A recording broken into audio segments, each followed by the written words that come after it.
Quero cumprimentar a todos com a graça e a paz de nosso Senhor. Quem recebe, diga amém. Seja bem-vindo, você que está no santuário, você que está conosco no rádio e também na internet. Hoje, por causa da chuva muito forte e ameaça, o céu muito ameaçador, alguns não puderam vir e a gente sente ausência, mas creio que você está sintonizado conosco na emissora de rádio e também pela internet, através do site da igreja, que é www.betelonline.com.br. Clica lá em TV Web e já sai direto ali na transmissão do culto. Se você não ouviu a última ministração, gostaria que você fizesse isso pelo mesmo caminho do site. Vamos abrir nossas Bíblias agora, novamente, no texto que nós estamos meditando já há várias quintas-feiras, que é o arrebatamento da igreja do ângulo visto do céu. E você já sabe onde está, Apocalipse, capítulo 12. Em pé, vamos ler esse texto. Apocalipse, capítulo 12. Nós queremos avançar um pouco mais hoje. Não sei quando que nós vamos terminar esse estudo do arrebatamento da igreja. Está ficando maior do que eu pensei. Mas graças a Deus, porque a palavra de Deus ela é muito rica. E não sei se você percebe, eu não falo só escatologia, eu procuro ensinar muitas coisas que estão interligadas à segunda vinda de Cristo, para que a igreja possa ter uma visão mais completa, a fim de que você não tenha só informação, mas que você tenha também uma formação, que você tenha o toque do Senhor na tua vida. Apocalipse 12, nós lemos assim: E viu-se um grande sinal no céu, uma mulher vestida do sol, tendo a lua debaixo dos seus pés e uma coroa de 12 estrelas sobre a sua cabeça. E estando grávida, gritava com as dores do parto, sofrendo tormentos para dar à luz. Viu-se também outro sinal no céu. Eis um grande dragão vermelho que tinha 7 cabeças e 10 chifres, e sobre as suas cabeças 7 diademas ou coroas. A sua cauda levava após si a terça parte das estrelas do céu, e lançou-as sobre a terra. E o dragão parou diante da mulher que estava para dar à luz, para que, dando ela à luz, lhe devorasse o filho. E deu à luz um filho, um varão, que há de reger todas as nações com vara de ferro. E o seu filho foi arrebatado para Deus e para o seu trono. E a mulher fugiu para o deserto, onde já tinha lugar preparado por Deus, para que ali fosse alimentada durante 1260 dias. Então houve guerra no céu. Miguel e os seus anjos batalhavam contra o dragão. E o dragão e os seus anjos batalhavam, mas não prevaleceram. Nem mais o seu lugar se achou no céu. E foi precipitado o grande dragão, a antiga serpente que se chama o diabo e Satanás, que engana todo mundo. Foi precipitado na terra e os seus anjos foram precipitados com ele. Então ouvi uma grande voz do céu que dizia: Agora é chegada a salvação e o poder e o reino do nosso Deus e a autoridade do seu Cristo, porque já foi lançado fora o acusador de nossos irmãos, o qual diante do nosso Deus os acusava dia e noite. E eles o venceram pelo sangue do Cordeiro e pela palavra do seu testemunho, e não amaram as suas vidas até a morte. Pelo que alegrai-vos, ó céus, e vós que neles habitais. Mas ai da terra e do mar, porque o diabo desceu a vós com grande ira, sabendo que pouco tempo lhe resta.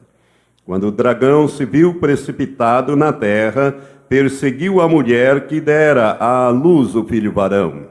E foram dadas à mulher as 2 asas da grande águia, para que voasse para o deserto, ao seu lugar, onde é sustentada por um tempo e tempos, e metade de um tempo fora da vista da serpente. E a serpente lançou da sua boca atrás da mulher água como um rio, para fazer que ela fosse arrebatada pela corrente. A terra, porém, acudiu à mulher. E a terra abriu a boca e tragou o rio que o dragão lançara da sua boca.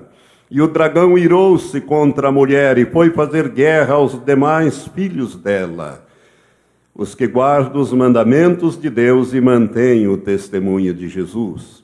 E o dragão parou sobre a areia do mar. Então vi subir do mar uma besta, que tinha 10 chifres e 7 cabeças, e sobre os seus chifres 10 diademas, e sobre as suas cabeças nomes de blasfêmias. Que Deus abençoe esta palavra ao nosso espírito. Vamos orar. Feche os seus olhos. Quando você orar, procure fechar os seus olhos, concentrar, acompanhar a oração de quem está fazendo e elevar seus pensamentos ao trono de Deus. Nós fechamos os olhos para que nada nos distraia nesse instante. Senhor Deus, nós te louvamos, porque o Senhor é bom, e as tuas benignidades, Senhor, se renovam a cada dia, a cada manhã, como diz tua palavra. E nós te louvamos, Senhor, também pela oportunidade que temos, pela liberdade que gozamos, e pela oportunidade que temos de estudar a tua palavra profética nesta noite. Pai, em nome de Jesus, eu quero lhe pedir, abre, Senhor, os olhos espirituais e os ouvidos espirituais do teu povo, desses que vão me ouvir agora, ó Pai, para que eles alcancem o entendimento que o Senhor quer dar neste momento. Ó Pai, nosso desejo maior é de estarmos preparados, prontos, santos e irrepreensíveis aos teus olhos, quando Jesus vier buscar os seus. Queremos subir para estar para sempre com o Senhor. É o nosso maior desejo, Pai, é morar com o Senhor nas mansões que Jesus foi preparar para nós. E é por isto, Senhor, que estamos ministrando nesta noite. Toma esta palavra, Senhor, e faz prosperar na vida dos que a ouvirem. Repreendemos a ação dos demônios que queiram causar embaraço ao entendimento desta palavra. E a retenção daquilo que o Senhor deseja, nós os repreendemos agora em nome de Jesus Cristo. E ordenamos que cessem as ações agora, e sejam tirados dessas vidas que estão ouvindo e levados aonde o Senhor ordenar. Agora, em nome de Jesus. Espírito do Deus vivo, livre curso agora, Senhor, te pedimos no nome de Jesus. Amém. Amém. Sentai-vos, irmãos.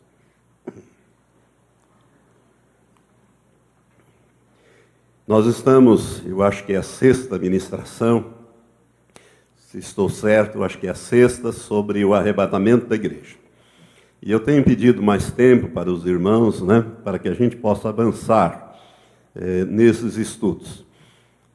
Irmãos, nós já vimos até aqui, nós chegamos, se bem me lembro, na última ministração nós falamos do grande projeto de Deus. Aqui tem uma revelação estupenda, talvez a maior de todas as revelações de Deus aos seres humanos, principalmente à igreja, a intenção de Deus de levar um povo, e principalmente no meio deste povo, ele tirar aqueles que serão corpo de Cristo, para governar com Cristo toda a criação de Deus.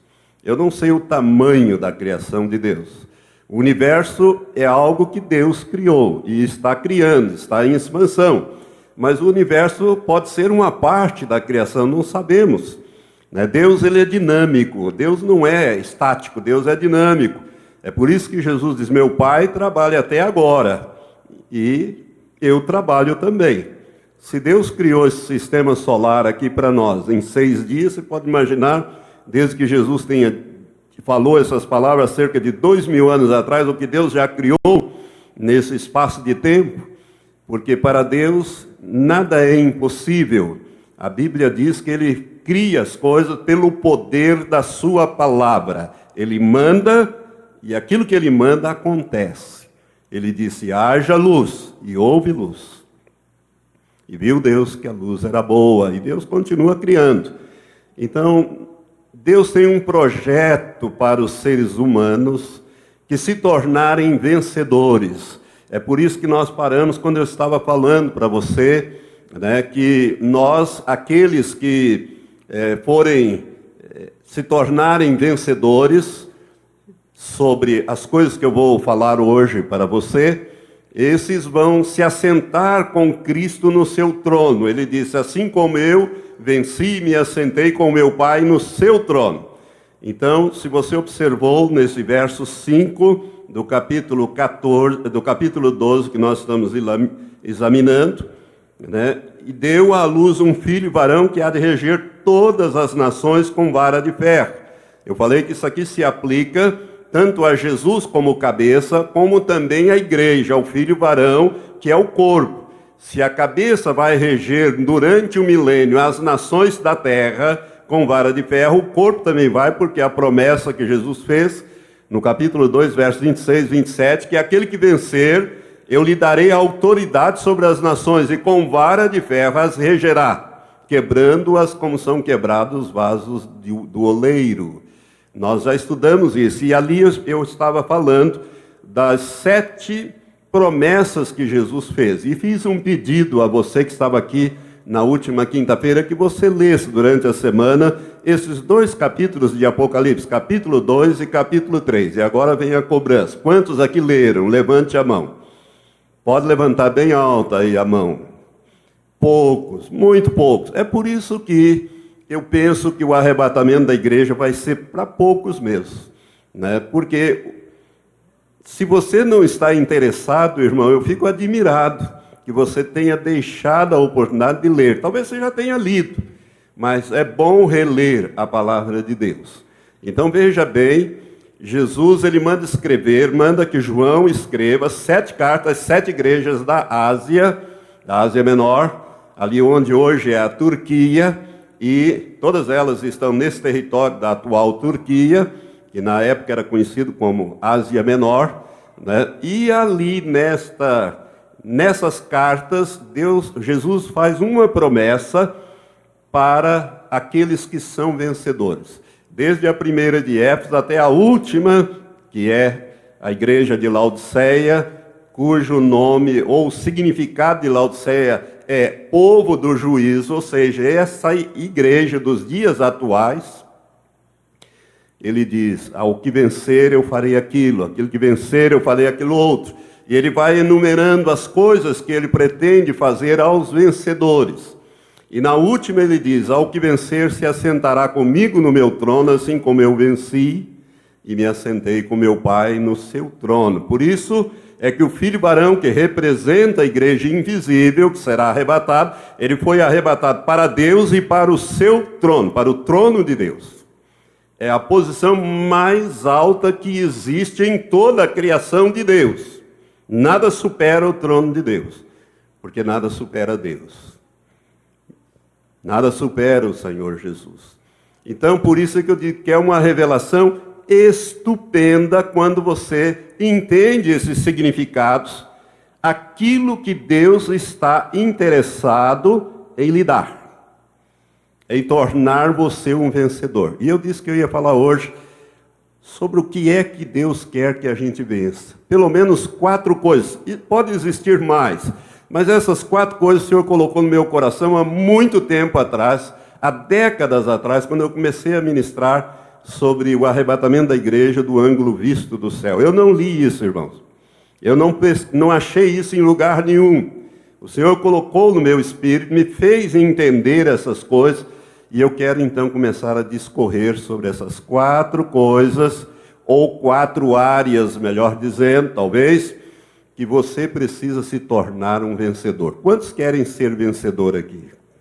Então comece lendo a Bíblia. Apocalipse 2 e 3, para você conhecer a promessa. Como é que você vai reivindicar uma promessa que você nem conhece, nem sabe? Eu sei que você quer, mas você tem que fazer também a tua parte. Fica muito cômodo você só receber. Olha, irmão, é preciso levar a palavra de Deus a sério. Eis para quem olharei, diz o Senhor. Para aquele contrito de espírito que treme da minha palavra. Isaías 66, verso 2, última parte. Aquele que treme diante da minha palavra, que me leva a sério. Muito importante que nós vamos falar agora. Primeira área que você precisa vencer. Para você ser um vencedor. Lembre-se de que tudo isso que eu estou falando tem uma aplicação mais direta para aqueles que serão reis, para aqueles que serão dentre os chamados, os escolhidos, para serem corpo de Cristo. Deu para você entender bem essa posição? Essa é uma revelação mais nova que o Senhor me deu recentemente. É que o arrebatamento da igreja, dali nós passaremos pelo tribunal de Cristo e ali, através dos galardões, que é a posição no reino de Deus definitivamente, é que nós vamos saber se nós seremos ou não a noiva, corpo de Cristo, ou se nós seremos os convidados para a noiva.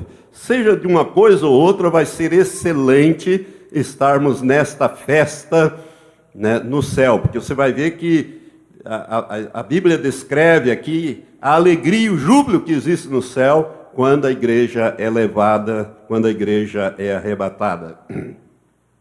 Então, 4 áreas que você precisa. A primeira, você precisa vencer, em primeiro lugar, Satanás e os demônios. Ô, pastor, mas logo o diabo, e os demônios, capeta? Sim. Esse é o mais fácil, irmão, de vencer.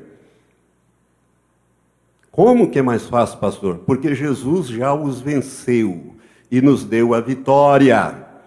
Amém?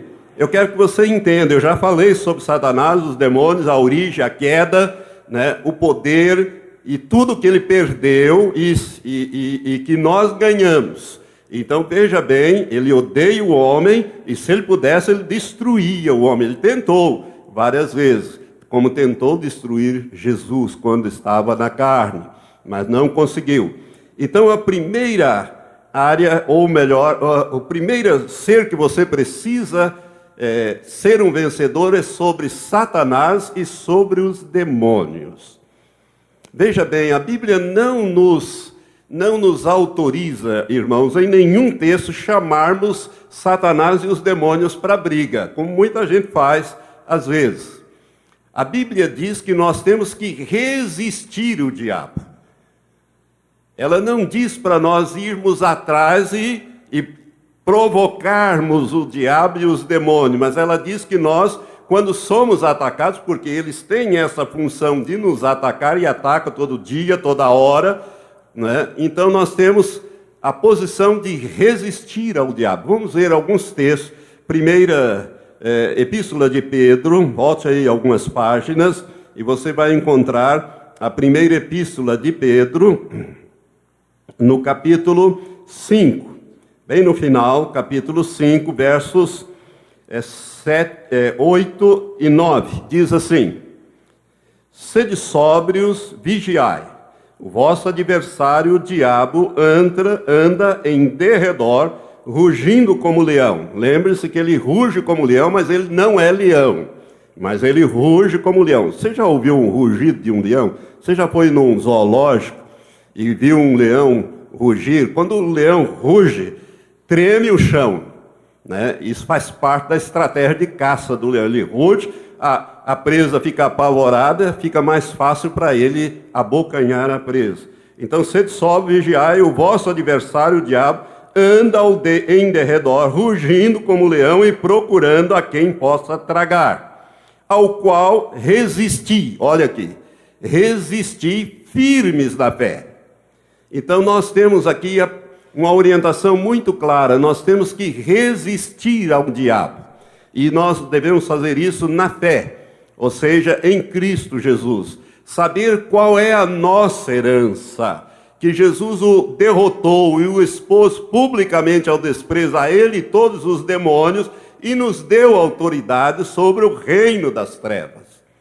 Irmãos, isso é muito importante, porque lá em Lucas, quando Jesus comissiona aqueles 70 discípulos, em Lucas capítulo 10, eles foram comissionados a curar os enfermos e anunciar a vinda do reino. E nesse curar os enfermos, as pessoas, demônios se manifestavam, e eles expulsaram o demônio também, porque eles tinham autoridade já no nome de Jesus. E quando voltaram muito alegres, dizendo: Senhor, em teu nome até os demônios se nos submetem. Jesus disse: eu vi Satanás como um raio cair do céu.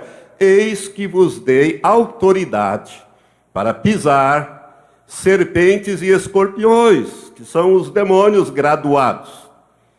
Isso, para não deixar dúvida, Jesus disse: e sobre todo o poder do inimigo, e nada vos fará dano algum. Contudo, não vos alegreis, porque se vos submete os espíritos, alegrai-vos antes por estarem os vossos nomes escritos nos céus.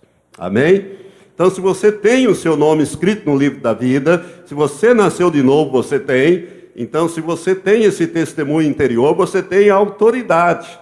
Por isso, para vencer Satanás e os demônios, é o mais fácil dos 4 que eu vou falar para você, né? Que você precisa se tornar um vencedor, porque essa vitória, Jesus os derrotou e conquistou para nós e nos deu esta vitória. Ele disse: eu vos dei autoridade.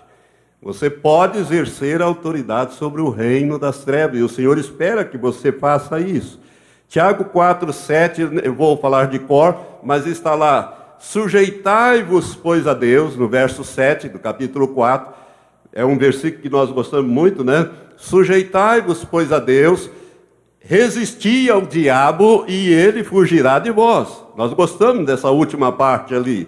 Mas veja bem, para você resistir ao diabo, vocês têm que estar sujeito a Deus. O que é sujeitar a Deus, pastor? Sujeitar a Deus, irmãos, é sujeitar-se à palavra de Deus, aquilo que está na palavra de Deus, aquilo que Deus coloca na sua palavra, aceitar isso na sua vida, praticar isso na sua vida, aí você pode resistir a Satanás, e o resultado é que ele vai ter que fugir, ele e os demônios. Então é a vitória que nós temos que ter sobre o reino das trevas. O cristão vencedor, vitorioso, é aquele que vive uma vida cristã de vitória sobre Satanás e os demônios. Amém? Então, Efésios 4:27 diz, é um versículo que nós também citamos muito, no verso 27 de Efésios 4 diz: não deis lugar ao diabo. Vamos ler esse versículo? Porque parece até, alguns estão assim meio indagativos. 4:7 diz, vamos pegar o 26, para ficar mais claro o 27. Irai-vos e não pequeis, não se põe o sol sobre a vossa ira. O que Deus está falando aqui?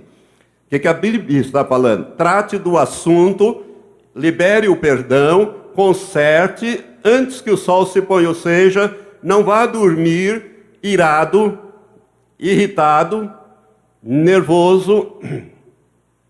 Não vá dormir com o coração amargurado. Trate do assunto. Libere perdão ou peça perdão. Faça o que precisa. Olha bem, por quê? Porque em seguida vem o verso 27.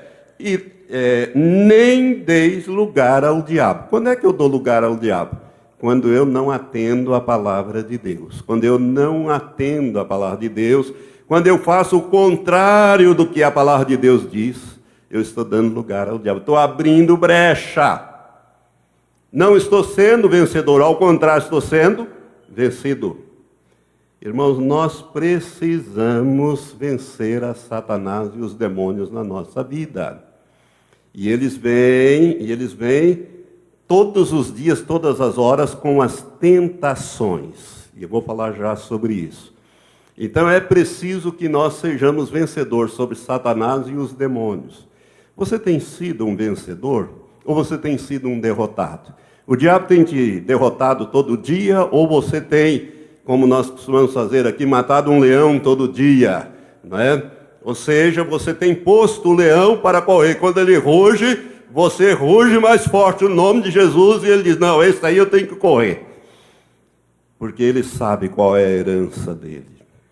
Lembre-se de que aquele demônio do endemoniado de Atos 19 disse, a Jesus conheço, e sei quem é Paulo, mas vocês que estão aí invocando o nome dele sem pertencer a ele, quem que vocês pensam que são? E foi em cima daqueles homens que estavam querendo expulsar demônio em nome de Jesus, a quem Paulo pregava. Ou seja, eles não estavam sabendo do que se tratava. E o resultado foi trágico. E muito instrutivo ali em Atos capítulo 19, você pode ler depois em casa. Então você tem que ser um vencedor sobre o diabo e também sobre os demônios, porque o diabo é um ser pessoal, irmãos. Os demônios também são seres pessoais.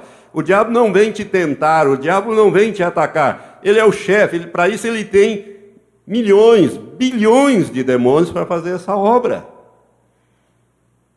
Ele faz isso através dos seus demônios, seus anjos caídos, aqueles que obedecem rigorosamente às suas ordens. A segunda coisa que você precisa vencer, ou a segunda área que você precisa vencer é o pecado e o embaraço. Quero que você abra comigo em Hebreus, volta aí algumas páginas, capítulo 12. Irmãos, o pecado, todos acharam Hebreus 12? Olha aqui então para mim. O pecado é algo muito sério, mas muito sério mesmo. Se nós compreendêssemos a seriedade do pecado, nós teríamos medo de pecar. O pecado é algo tão sério, mas tão sério, mas tão sério, que Deus, a suprema inteligência, não achou outra solução para o pecado senão crucificar o seu único filho. Deus não achou outra solução para o pecado senão crucificar Jesus e descer Jesus até o inferno, para dali ele ressuscitar Jesus. Preste atenção na seriedade do pecado. O pecado é algo sério. Se nós entendêssemos bem o significado e a profundidade e o resultado do pecado. O pecado é como um veneno, irmãos, ele mata. Se você tomar veneno, você morre. Se você tomar uma dose maciça de veneno, você morre em questão de segundos, minutos talvez. Mas se você for tomando um veneninho todo dia, você vai ficando magrinho, fraquinho e vai morrendo todo dia, até o dia que morre de vez. Pecado mata. É por isso que a Bíblia diz que o salário do pecado é a morte. A consequência, o pagamento do pecado é a morte. E ele está falando não da morte física, é da morte espiritual. Mas o dom gratuito, o versículo continua. Mas o dom gratuito de Deus é a vida eterna em Cristo Jesus. Então o pecado é algo muito sério, que Deus não achou outra solução. Vamos olhar aqui para o pecado do capítulo 12. Ele diz assim, portanto, nós também, pois que estamos rodeados de tão grande nuvem de testemunhas, que está aí no capítulo anterior, o capítulo 11, enumera essas testemunhas e o que elas fizeram. O autor de Hebreus continua dizendo, deixemos todo o embaraço e o pecado que tão de perto nos rodeia, e corramos com perseverança a carreira que nos está proposta, fitando os olhos em Jesus, autor e consumador da nossa fé, o qual, pelo gozo que lhe estava proposto, suportou a cruz, desprezando a ignomínia, e está assentado à direita do trono de Deus. Onde é que está Jesus mesmo? Assentado à direita do trono de Deus. Mas ele foi um vencedor. Preste atenção nisso. Jesus foi um vencedor. Por isso ele está vitoriosamente à direita do trono. Ele suportou a ignomínia. Ele suportou toda essa contradição, né? pelo gozo que lhe estava proposto. Agora veja bem, a Bíblia fala aqui de duas coisas, o pecado e do embaraço. Então o pecado é algo muito sério, né? Veja bem, irmãos, quando você nasce de novo, o Senhor te transporta do reino das trevas para o reino da luz, Ele propõe algo para você, que é uma carreira. Ele quer que você desenvolva, corra. É como se fosse uma maratona. Tem um alvo lá na frente, tem uma faixa de chegada lá, céu, gozo, tá? Nós estamos correndo esta maratona, ou seja, é um alvo que Ele propôs, né? Corramos com perseverança a carreira que nos está proposta. Isso significa que o Senhor quer que nós tenhamos uma vida vitoriosa, uma vida cristã vitoriosa, não de derrota, mas vitoriosa. Você foi chamado para ser mais do que vencedor. A Bíblia não diz isso, que nós somos mais do que vencedores por aquele que nos amou, isso é, Jesus Cristo. Então Jesus, irmãos, ele propôs, ele é o autor e é o consumador, aquele que cria e aquele que consuma a nossa fé. E olhando para ele, não é olhando para pastor, porque pastor são homens que podem falhar, que podem pecar, que podem cair. Você tem que olhar para Jesus, autor e consumador da sua fé, para correr esta carreira. Não é andar não, é correr esta carreira que Deus colocou diante de você. Agora ele disse, olha, tem pecado e tem embaraço que vai atrapalhar você correr essa carreira. Então o pecado é algo muito, muito sério. Nós deveríamos ter medo do pecado. Você sabe por quê? Porque o pecado escraviza. Satanás, ele escraviza a pessoa. A Bíblia diz que quando alguém é vencido por alguém, ele se torna servo disso. Se você é vencido pelo pecado, se você está acostumado a pecar e gosta daquele pecado, você não tem autoridade sobre o pecado, então você é servo dele, você está escravo dele. Aqui eu quero fazer uma diferenciação entre tentação e pecado. Presta atenção, irmãos. Tentação não é pecado. Tentação é um convite para você pecar. Essa é a arma que os demônios usam. Eles douram a pílula para que ela fique desejável para você. Então, a tentação é um convite, é uma porta aberta para você entrar e pecar. Mas você pode resistir à tentação. Aliás, deve resistir. Por que Jesus se tornou vitorioso e sentou com o Senhor? Porque a Bíblia diz que ele foi tentado em tudo. Ele foi tentado na área sexual. A Bíblia não dá detalhe, mas diz que ele foi em todas as coisas, ele foi tentado. Então, na área sexual, na parte de dinheiro, glória, fama, enfim, tudo aquilo que nós vivenciamos na nossa carne nos dias de hoje, Jesus foi tentado em tudo, mas ele não caiu. Ele foi convidado a pecar, mas ele disse, não vou pecar. Não quero pecar. Eu decido não pecar. Eu decido não pecar. Por quê? Porque o pecado destrói, ele mata, ele aniquila. Ele destrói tudo, irmãos. Por isso que Deus ama o pecador, mas ele odeia o pecado. Ele ama o homossexual, mas ele odeia o pecado do homossexualismo. Ele ama a lésbica, mas ele odeia o pecado do lesbianismo. Ele odeia o pecado do adultério. Deus odeia o pecado. A Bíblia fala disso. Olha, é um sentimento que Deus tem. De aversão. Quando ele fala de odiar, ele está falando de aversão. Deus nem gosta de olhar o pecado, mas ele ama o pecador. Mas ele quer que nós sejamos vitoriosos sobre o pecado. Eu fico maravilhado com o testemunho que Deus dá de Jó. Jó, vamos olhar para o livro de Jó, deixa seu dedo marcando ali, onde nós estamos, né? Mas olha lá para o livro de Jó. Para você achar o livro de Jó, você tem que ir lá no meio da Bíblia e que é o livro de Salmos, antes dos Salmos você encontra o livro de Jó. O capítulo 1, a partir do verso 6, nós entendemos algo importante. Deus, ele dá um testemunho de Jó. Ora, chegado o dia em que os filhos de Deus vieram apresentar-se perante o Senhor, veio também Satanás entre eles. E o Senhor perguntou a Satanás: de onde vens? E Satanás respondeu ao Senhor, dizendo: de rodear a terra e de passear por ela. Ele gosta de passear aqui pela terra e observar as coisas, né?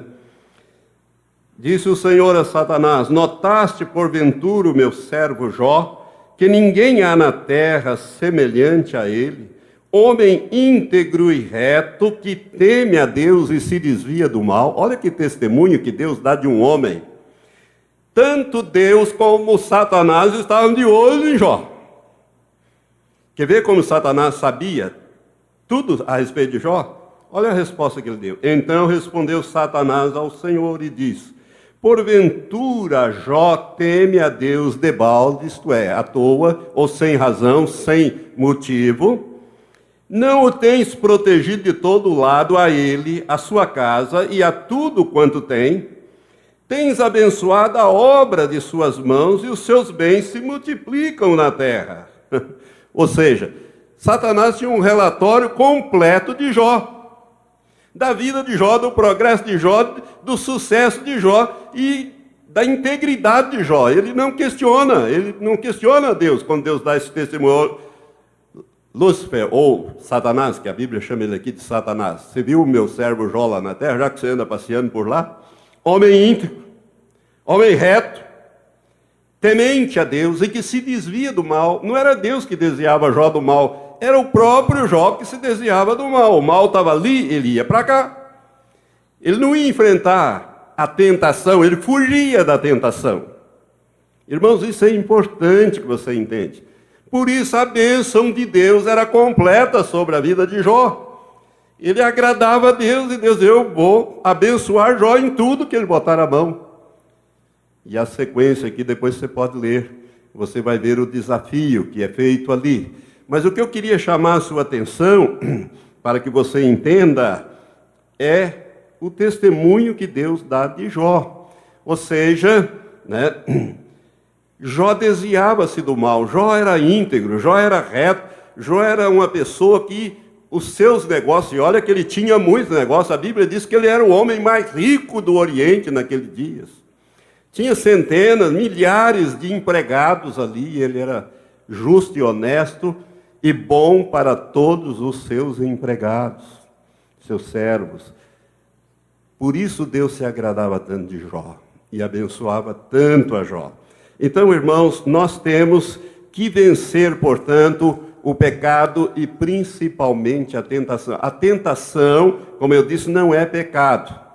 A tentação é uma porta, um convite para você pecar. Quando você pode ou não pecar. Mas isto é só para aquele que nasceu de novo. Um pecador que não nasceu de novo, o pecado é algo que está grudado nele. Ele está no reino das trevas. Pecar para ele é a coisa mais natural. Mentir para ele é a coisa mais natural. A gente vê isso nesses noticiários. Está lá, gravaram tudo, ppp, tá, o crime está lá filmado, gravado, com todos os dados. Pergunta para o sujeito: não, eu não fiz isso, eu não sei de nada, não sou inocente. Para ele aquilo é a coisa, e parece, ele fala com tanta convicção que parece até que ele crê naquilo, ou acredita naquilo. Por quê? Porque ele é pecador, é natural produzir pecado, mentir. Jesus disse certa vez que quem mente é filho do diabo. E Jesus falava sério. E o mentiroso não entra no reino de Deus. E às vezes a gente pensa: mas uma mentirinha. Irmão, cuidado, pecado é pecado. Não tem pecadinho, não tem pecadão, pecado é pecado. E o que é pecado, pastor? Uma definição de pecado teológica seria: pecado é errar o alvo. Diga assim: errar o alvo. Diga para quem está perto de você: pecado é errar o alvo. Mas que alvo é esse? Veja bem, Deus nos criou para o louvor da sua glória. O projeto de Deus é que a gente tivesse sintonizado com Ele. Mas através da desobediência, da queda de Adão, o homem perdeu o alvo, errou o alvo e caiu. Jesus veio na plenitude dos tempos, na época certa, restaurar essa situação e nos botar novamente no rumo certo, para nós acertarmos o alvo. Então é para você desviar do pecado, porque pecado é errar o alvo. E o que é pecado? Tudo aquilo que agride a santidade de Deus é pecado. Sabia disso? Diga assim, tudo que agride a santidade de Deus é pecado. Por isso, irmãos, é que nós temos o Espírito Santo habitando em nós. Quando é que nós entristecemos o Espírito Santo? Quando nós pecamos. Nós erramos o alvo de Deus para nós. Pecado é errar o alvo. Essa é a definição bíblica de pecado. Errar o alvo. O alvo de Deus para nós é outro. Não é que nós sejamos produtores de pecado. Pecadores pecando. Não. Ele quer que nós produzamos santidade, separação, longe do pecado, vitória sobre o pecado. A Bíblia diz que para correr essa carreira nós temos que prestar atenção no pecado que tão de perto nos rodeia, mas também nos embaraços. O que é embaraço, pastor? Muita coisa na vida do crente pode ser embaraço. Às vezes não chega a ser pecado, mas pode se constituir um embaraço. Por exemplo, eu gosto muito de citar o futebol. Se você deixa de vir cultuar a Deus para ver o Corinthians, ver o Neymar, os seus ídolos, o seu time favorito que você idolatra, eu quero dizer para você que isso é idolatria. Idolatria é tudo que vai em primeiro lugar. Se Deus não ocupar o primeiro lugar da sua vida, Ele não ocupa lugar nenhum. Ou é o primeiro ou nenhum. E tudo que você... Se você colocar o Corinthians, o Palmeiras, sei lá, qualquer time, ou o Brasil... Eu gostei demais daquela derrota do Brasil de 7...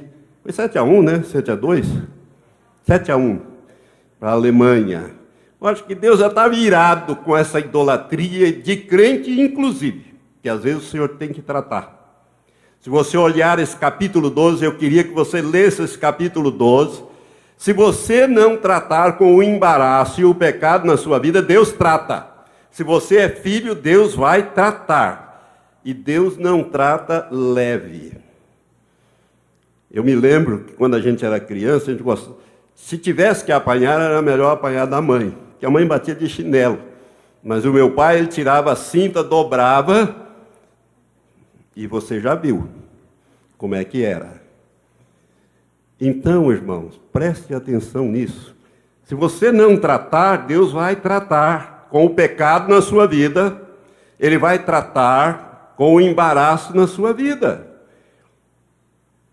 Tem gente que está embaraçada, e agora tem um novo embaraço aí, chamado redes sociais, internet, essa desgraça. Tem gente que fica, parece, tem até agora uma doença criada, na psicologia, na psiquiatria, por causa disso. Não se vive mais sem celular, sem esses negócios, sem internet. Aonde que nós estamos chegando, irmãos? Tem gente que não traz mais na Bíblia, traz a Bíblia na coisinha lá, no celular, e fica... Você não sabe se ele está prestando atenção, se ele está lendo a Bíblia, ou se ele está fazendo alguma coisa na rede social. Nós vivemos num tempo difícil. Deus está vendo. Cuidado, o pecado e o embaraço pode deixar você aqui para trás. Porque se você não tratar disso, Deus vai tratar. E sabe qual é o tratamento de Deus nesse caso? Ele vai deixar você para trás. No arrebatamento, ele disse, bom, agora eu vou passar ele pela moenda do anticristo. Agora ele vai ver como é que é. Irmãos, quando eu falar sobre a grande tribulação, eu tenho certeza que você não vai querer ficar para trás.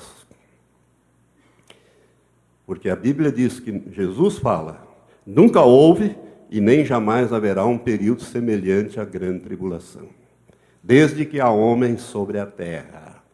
Então é muito importante que você entenda que você precisa ter vitória sobre o pecado e embaraço. Novela é embaraço, enfim, tudo aquilo que te rouba o tempo que deveria ser dado à oração, à meditação, à intimidade com Deus. É embaraço nessa carreira que Deus colocou você para correr no dia que você nasceu de novo, né? Olhando para Jesus. Jesus está lá, o alvo final. Olhando para Jesus, autor e consumador da fé. Vamos correr esta carreira, vida cristã vitoriosa, e não vida cristã movida a pastor, a oração, a profecia. Você precisa crescer. Se a cabeça é madura, a igreja que vai para o trono, que é o corpo, é madura ou maduro. Não é infantil. Você está me entendendo, meu irmão? Eu estou tentando ser o mais claro possível e mais objetivo com você. Porque eu quero que você seja arrebatado. O Senhor disse para mim uma vez: apacenta as minhas ovelhas, cuida delas, alimente, descendente, limpe, tira os carrapichos, cuida dela. E disse para mim: com o tempo você vai ver como as suas lãs vão ficar brancas. E eu tenho visto isso na vida de alguns, mas na vida de outros não. E o Senhor quer mudar. Essa palavra é para você mudar, meu irmão. Para você levar Deus a sério, a palavra de Deus a sério, e o tempo que nós estamos vivendo a sério. Amém? Terceira coisa, ou terceira área que você precisa vencer. Então, primeiro é Satanás e os demônios. Segundo é o embaraço e o pecado, que tão de perto nos rodeia. Depois você leia o capítulo 12 para você ver o tratamento. Você vai ver que o último final, o versículo 10 desse capítulo 12, chegando lá no final, né, versículo 10, diz assim: pois aqueles por pouco tempo nos corrigiram, como lhe parecia bem, né, para o nosso proveito. Agora veja por quê. Para sermos participantes da sua santidade. Ou seja, para nós participarmos da santidade de Deus, Ele tem que nos corrigir. Se você não corrigir, Ele corrige. Porque você é filho. Se você não for corrigido, você não é filho. Cuidado. Tem muita gente aí que está pensando que é filho e não é. Porque Deus não está corrigindo, ou você não sente necessidade de correção. Você acha que está tudo muito bem. Afinal de contas, o pastor é exagerado, não é bem assim. Não, afinal de contas, Deus está muito legal comigo, me abençoando. E eu continuo com a minha amante, com o meu pecado, com isso. Cuidado, meu irmão, cuidado. Você pode não ser filho. Você pode não ter nascido de novo. Porque se você for filho, Ele vai te corrigir. Se você não corrigir, Deus dá a chance para nós julgarmos o pecado da nossa vida. Se nós não julgamos, Ele julga, para não sermos condenados com o mundo. É o texto da ceia que nós lemos em toda a Santa Ceia. E também nesse capítulo 12 está algo parecido aqui. Terceira área que você precisa vencer. Você precisa vencer o mundo. Diga assim: eu preciso ser vencedor sobre o mundo. Vamos ler dois textos. Tiago, um pouquinho para frente, você está em Hebreus, vira a página aí. Tiago capítulo 4, versos 4 e 5.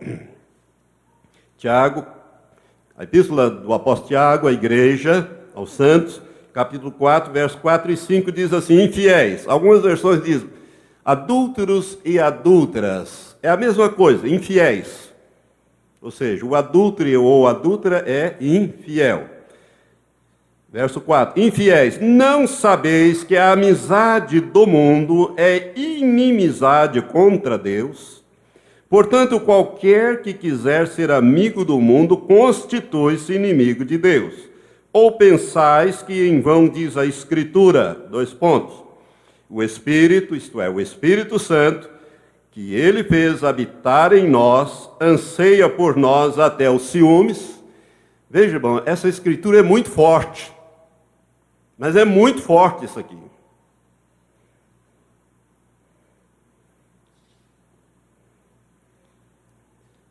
O Espírito Santo, que está morando em você e morando em mim, ele sente ciúme de nós. Ele sente ciúme de nós, porque ele anseia por nós até sentir ciúmes. Deus não nos compartilha com o diabo, nem com o pecado e nem com o mundo. Vamos ler mais uma escritura. Volte aí, adiante, melhor dizendo, algumas páginas, você vai achar a primeira epístola de João, capítulo 2, verso 15 a 17. Diz assim, a Bíblia diz aqui, o apóstolo amado João escrevendo, ele diz: não ameis o mundo, nem o que no mundo há. Se alguém ama o mundo, o amor do Pai não está nele. Porque tudo o que há no mundo, a concupiscência ou cobiça da carne, a concupiscência ou cobiça dos olhos e a soberba da vida não vem do Pai, mas sim do mundo. Ora, o mundo passa e a sua concupiscência ou cobiça, mas aquele que faz a vontade de Deus permanece para sempre. Veja bem como Deus é enfático na sua palavra. Não ameis o mundo, nem aquilo que no mundo há. Então você precisa, para ser um vencedor e tornar-se rei, sentar no trono e governar com Cristo, você precisa vencer o mundo e tudo que tem no mundo, todas as coisas que existem no mundo, todas as tentações do mundo. Como é que o mundo age na nossa vida? Através das tentações. Por isso que nós somos tentados o tempo todo a fazer a vontade do mundo. Como as tentações são fortes no chamariz mundo. Tudo que você vê numa televisão, por exemplo, você pode ver, o mundo está ali. O mundo, esse sistema sem Deus, corrompido, podre, sujo, corrompido, como dizia o pastor Laércio. Corrompido, educação corrompida. Tudo no mundo é para adorar a Satanás e não a Deus. Por isso que Deus diz: aquele que ama o mundo, o amor do Pai não está nele. O mundo passa, e vai passar mesmo. Esse sistema vai acabar, e está muito próximo de acabar. Mas aquele que faz a vontade de Deus, esse vai permanecer para sempre. Os que não fazem não vão permanecer para sempre. Vão ser destruídos. Que a Bíblia diz que Deus fez tudo para um fim, até o ímpio ele fez para o dia do mal. Está em Provérbios. Leia o livro de Provérbios, você vai encontrar esse versículo. Deus não cria nada em ninguém sem propósito, irmãos. Tudo que Deus faz tem um propósito. Até o ímpio ele criou para o dia do mal, para o dia do juízo. Então, veja bem, não ameis o mundo. Veja, Deus fala ali em Tiago: infiéis, não sabeis que a amizade com o mundo é inimizade contra Deus? Deixa eu te perguntar uma coisa. Você quer ter Deus por inimigo teu? É o que a Bíblia está falando. Se você amar o mundo e seguir o curso desse mundo, você vai ter Deus por inimigo. Não sabeis que a amizade com o mundo é inimizade para com Deus? Irmãos, da mão do diabo, Deus livra, mas da mão de Deus, quem que livra? Você quer Deus por inimigo? Não há escape da mão de Deus. Ele é fogo devorador. Deus não é um velhinho decrépito, com a bengalinha, cabelinho branco, passando a mão na cabeça de criancinha. É uma imagem errada. A Bíblia fala que Deus é fogo que consome. Terrível coisa é cair nas mãos do Deus vivo, porque Ele é fogo devorador. Então preste atenção. Não podemos ter Deus por inimigo, nós temos que ser vencedor sobre o mundo. E aqui eu vou falar uma coisa que eu tenho falado e vou ter que falar até o último dia da minha vida, ou até o dia do arrebatamento. Vou dar um exemplo muito claro: a moda, principalmente a moda com as mulheres. Quem é que cria a moda? É algum filho de Deus que passa adorando a Deus para criar moda, ou é filho do diabo que cria moda? Você sabe que são gays, são lésbicas, são esse povo que não teme a Deus. E ele cria moda, e você entra nisso. Não ameis o mundo, nem aquilo que no mundo há. Cuidado. Cuidado com a moda, minha irmã. Cuidado com a moda, meu irmão.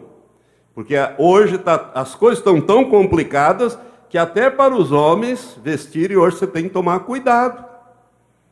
Eu li, não tem muito tempo, numa revista cristã, em que o repórter estava ali, havia um show gospel de um cantor famoso, ele cita o nome, né, ali, e estava aquela fila para entrar naquele lugar. E aí, na fila, ele foi tirando algumas fotografias, entrevistando uns aos outros, e até que ele achou um grupo de homossexuais na maior algazarra ali, cochicho e coisa, e ele achou interessante, foi lá entrevistar as pessoas, e disseram para ele: vocês vão entrar no show? Ele disse: vocês gostam da música? Ele disse: não, da música ele não gosta muito, não, mas a gente gosta muito do requebrado do fulano, e das roupas justinhas que ele usa e o requebrado que ele dá no palco. Por isso a gente vai no show. Show. Cuidado com a moda. Irmã, o teu vestido, você precisa tomar cuidado. Tem que ser uma roupa decente, equilibrada. Não pode ser a moda. A moda expõe o teu corpo é templo do Espírito Santo. Jesus disse: aquele que me ama será amado do meu Pai, e eu e o Pai viremos, e faremos nele morada. Se você não tratar este assunto, minha irmã, se você continuar usando essas roupas agarradas, calças agarradas, que marcam toda a sua silhueta, e que torna você objeto de cobiça dos homens, Deus vai tratar. Se você não trata, Deus trata. E Ele vai deixar você para trás, por causa disso. Olha, irmã, aquela visão de Olav Rod, e eu já falei para vocês ouvirem, A Última Trombeta, está na internet, só você baixar lá, tem um som, ela é toda sonorizada, né? Ela não é... Foi em 1952, a TV estava incipiente. Lá tem uma parte de uma mulher ajoelhada com as mãos para cima, dizendo: ele veio e eu não subi. Eu podia ter subido. Foram as pequenas coisas que me impediram de eu subir. E agora ninguém mais vai ser levado. Eu fiquei. Foram as pequenas coisas. Pode ser uma roupa. Porque a Bíblia é muito clara, irmãos. Jesus, no capítulo 5 de Mateus, ele diz, falando sobre o divórcio, que qualquer que olhar para uma mulher e a desejar no seu coração, já cometeu adultério com ela. Ninguém adultera sozinho, é com ela. Ela disse: pastor, mas eu não fiz nada. Fez sim. Foi a tua roupa levou aquele homem a te cobiçar e a te desejar. E, portanto, pecar com você. Por isso, minha irmã, cuida dos seus vestidos. Não só para vir na igreja, diário. Mas, pastor, então eu vou ter que vestir. Não, preste atenção. Busque o equilíbrio. Busque o equilíbrio. O equilíbrio, irmãos, é muito importante. Tanto para o homem como para a mulher. Então, você precisa vencer. Você precisa ser um vencedor. Vencer o mundo, com todos os atrativos, tudo que o mundo te oferece. Tudo que o mundo te oferece, você precisa ser um vencedor. Você está me entendendo? Quantos estão me entendendo aqui bem claro? Graças a Deus. Olha, Deus tem projeto para você, e o projeto dele é muito elevado. É te levar para o céu. E, se possível, se você obedecer, se tornar um vencedor, você vai se assentar eternamente no trono. Você vai ser rei e governar toda a criação de Deus. Não é só a terra, não. Eu tenho enfatizado isso. A terra é um aprendizado. Os 1000 anos aqui é para a gente aprender como Deus quer que a gente governe toda a criação dele. E o universo faz parte da criação de Deus. Amém? Então esse é o grande projeto. Quarta coisa, agora o mais difícil. Eu comecei do mais fácil para o mais difícil, né? Ô, pastor, mas ainda tem coisa mais difícil? Tem. Talvez o mais difícil de todos é você vencer o seu eu, a sua alma. Jesus tratou desse negócio diretamente. Vamos lá em Mateus, capítulo 16, verso 24 em diante. Evangelho de Mateus, capítulo 16, tem nos outros evangelhos também, mas eu gosto de Mateus, ele é bem claro, Jesus é bem claro no relato de Mateus, capítulo 16, diz assim, verso 24. Então disse Jesus aos seus discípulos, olha bem, preste atenção, para quem que Jesus falou? Para as multidões? Não, ele falou para quem? Os discípulos. Você é discípulo de Jesus? Você foi chamado para o reino? Você nasceu de novo? Então você é discípulo de Jesus, essa palavra é para você e para mim, para nós.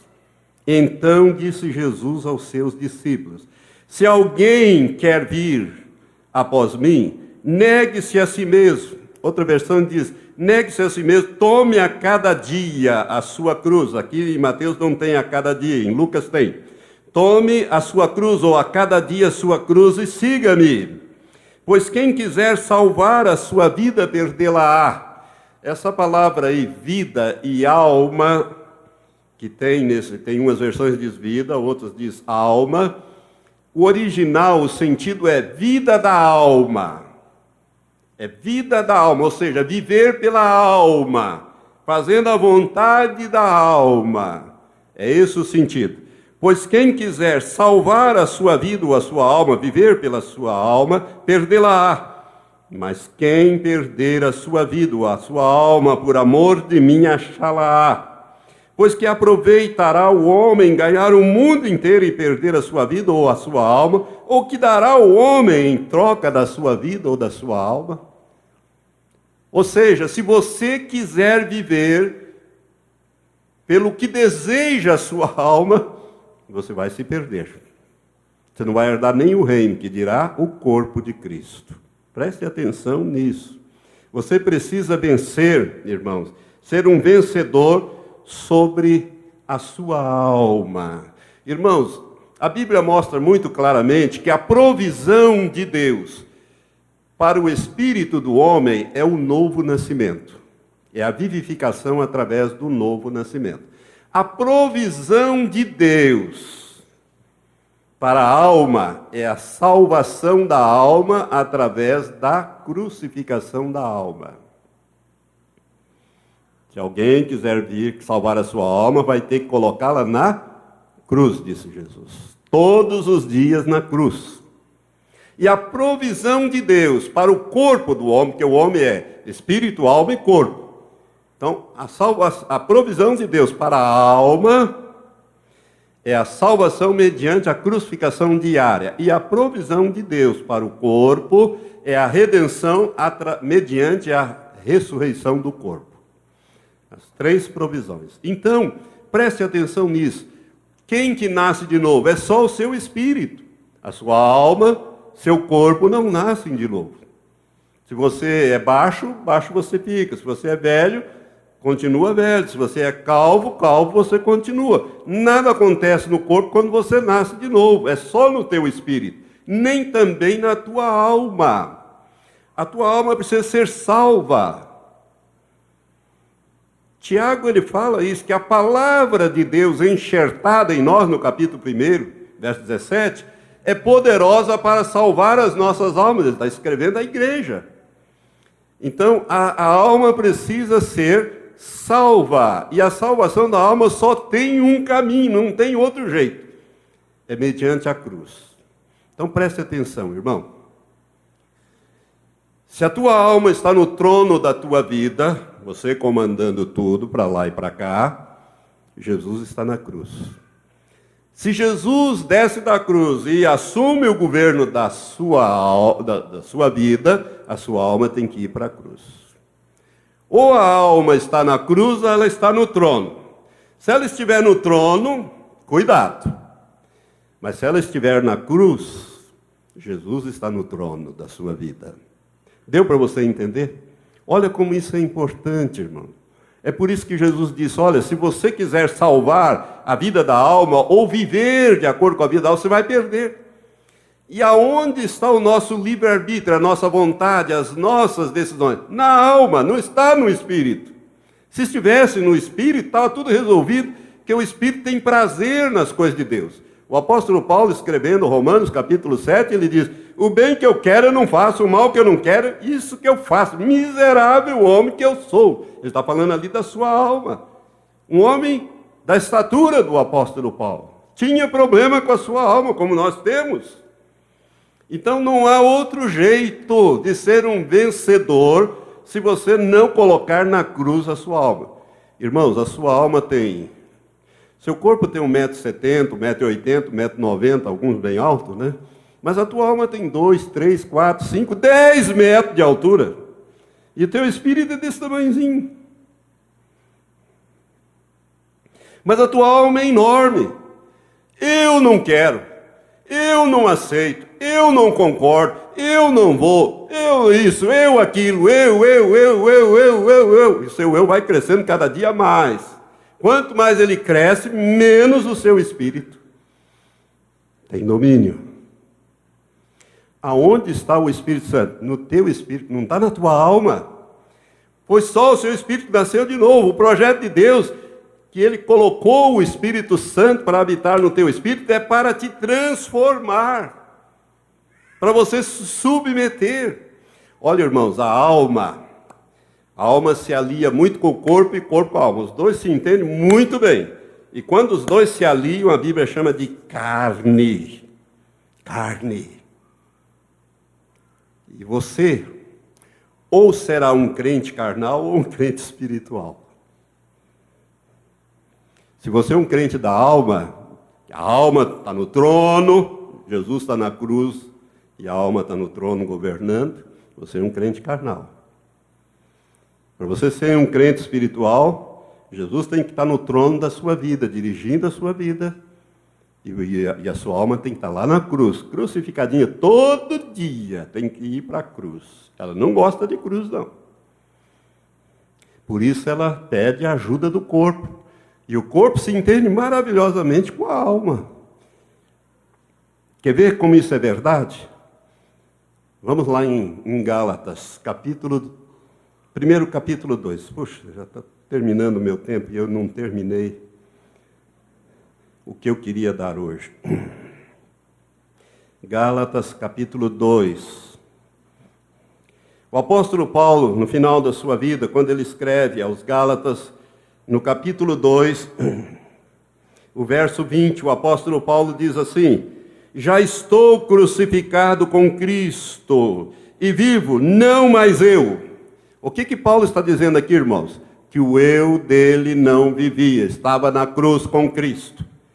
O meu eu, Paulo está dizendo, não vive mais. Já estou crucificado com Cristo e vivo, não mais eu, mas Cristo vive em mim. E a vida que eu agora vivo na carne, ou seja, a vida física, vivo-a na fé do Filho de Deus, o qual me amou e se entregou a si mesmo por mim.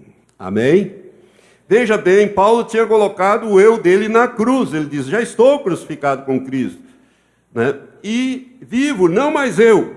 O eu não vive mais, mas Cristo vive em mim. Cristo está no trono da minha vida. É isso que ele está dizendo. Ele é um exemplo, o apóstolo Paulo, para nós. Vai um pouquinho, vira a página aí, capítulo 5. De Gálatas, verso 16. Aliás, 19. Aqui, irmãos, nós encontramos as obras da carne. O crente nasce... Preste atenção, essa carta à igreja, às igrejas da Galácia, não foi escrita para o mundo, ela foi escrita para a igreja, as igrejas de uma região chamada Galácia. Você pode olhar lá no capítulo 1, Paulo, ele escreve essa carta e endereça às igrejas de uma região. É mais ou menos como dissesse assim, Paulo para as igrejas da região noroeste do Paraná. você entender. Todas as igrejas aqui. Então, a região da Galácia. Então, ele fala no verso 19, capítulo 5. Ora, as obras da carne são manifestas. Quais são? A prostituição, pecado do corpo. A impureza, a prostituição, deixa eu achar aqui. A prostituição, a impureza, a lascívia. Então aqui nós temos hora do corpo e hora da alma. A idolatria, a feitiçaria, as inimizades, as contendas, são coisas da alma, os ciúmes, as iras, as facções, as dissensões, os partidos, as invejas, as bebedices, as orgias e coisas semelhantes a estas, contra as quais vos previno, como já antes vos preveni, que os que tais coisas praticam não herdarão o reino de Deus. O crente carnal, se ele não deixar Deus mudá-lo, moldá-lo, trabalhar com ele não vai herdar nem o reino, que dirá o rei na posição de corpo. Não entra, não vai. Se ocorrer o arrebatamento, o crente carnal estiver vivo, ele vai ficar aqui, para passar pela grande tribulação.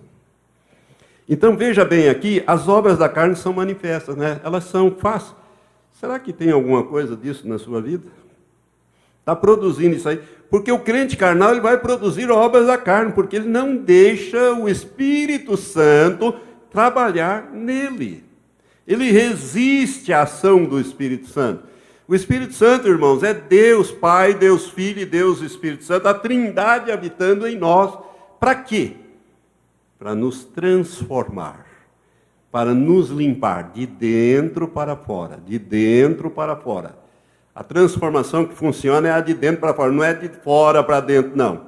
Não é só na aparência, essa é a hipocrisia, de dentro para fora. Você tem que ir mudando de dentro para fora. Vou dar um exemplo, por exemplo, dou um exemplo para você. Se você mentir, se você falar uma mentira, imediatamente o Espírito Santo ele não te acusa, mas ele vai trazer à sua memória que você pecou. Ele vai dizer para você, você pecou. E você vai ficar incomodado com aquilo. E aquilo vai começar a pesar e você vai ter que tratar daquele pecado, pedir perdão a Deus e prometer a Ele que não vai me... E você vai de vitória em vitória, você vai mudando. Aquele que mentia, diz a Bíblia, não minta mais. Essa mudança que vem de dentro para fora.